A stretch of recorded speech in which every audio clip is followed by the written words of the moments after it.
Next comic's a favorite here at Gotham, and he's the man with the laugh. Give it up for Sam Cohen.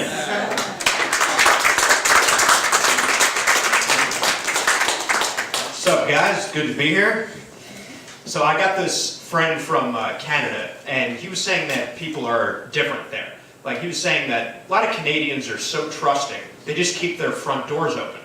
Now I'm just thinking, that's going to make Santa Claus look like a real idiot sliding down chimneys in Canada. Ever occurred to him he could just walk in the front door? Nah, walking in the front door, that would ruin his mojo. Sure ain't getting any cookies. You don't give cookies to some guy who just walks in. No, slide down the chimney. Work for those cookies. So it kind of reminds me of that song, you know? I saw Mommy kissing Santa Claus. It just doesn't work if you say, I saw Mommy letting Santa in through the screen door. You know, my friend from Canada also told me that Canadians smoke a lot of pot. Now that would explain why they keep their front doors open. It's not because they're trusting. They're high off their ass. Dude, did you lock the door? Dude, we have a door?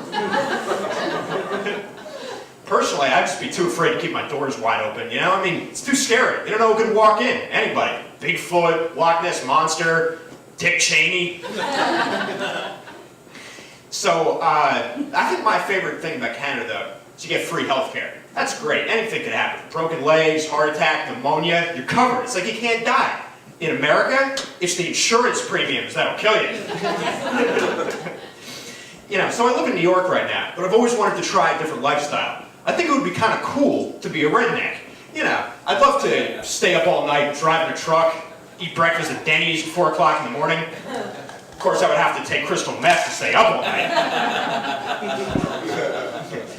You know, I mean, what could be better than waking up at 2 in the afternoon, throwing on a wife beater, going to a monster truck show, especially after a long night of doing crystal meth.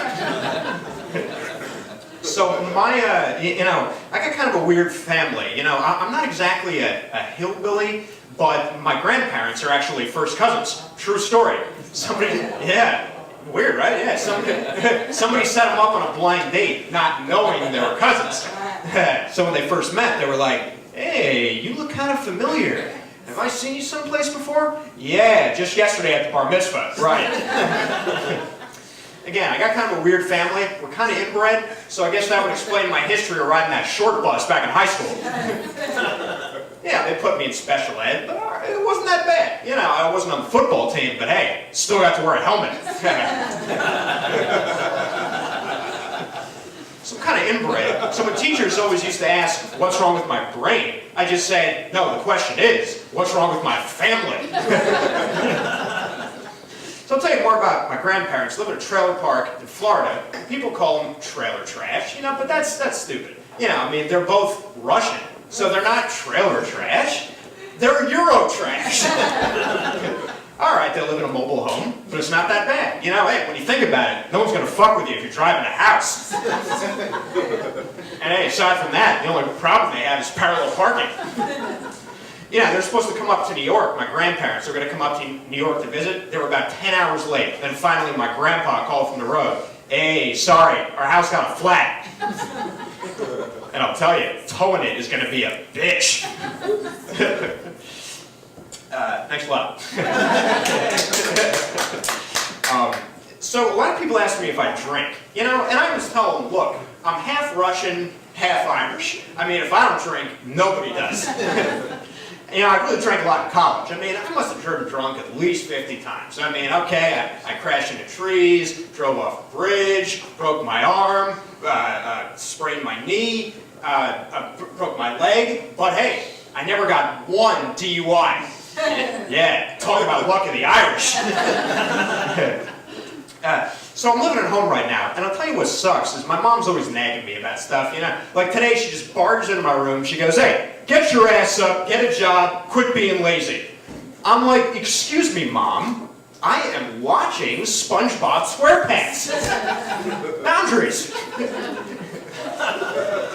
You know, so she was just the same thing to me. She's like, all you ever do is sit around, watch TV, smoke weed, play video games. I'm like, that's not all I do. Sometimes I order from Pizza Hut. So lately I've been taking this karate class to try to get a little tougher. And I'm walking out of class one day in the parking lot. This guy comes up, tries to mug me. I pull my ninja moves on him, get my ass kicked. He was like, man, that was pathetic. You know what? I'm going to give you $10. Taking up a class.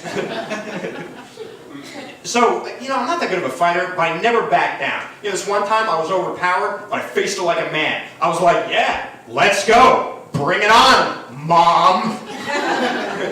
We were having a fight over Snickers. She was like, look, it's the last one in the pantry, and I'm a binge eater, so look out. I'm like, you better look out, because I'm a pothead, and you don't fuck with the munchies. So, we're having this tug of war over the Snickers, and I'll tell you, she's short, but she's got a lot of energy. It's like fighting an Oompa Loompa on crack. So we're going back and forth. She rips the candy bar out of my grip, starts beating me over the head with it. I can't believe it. Even my mom kicked my ass. Thanks a lot, guys. It's been great.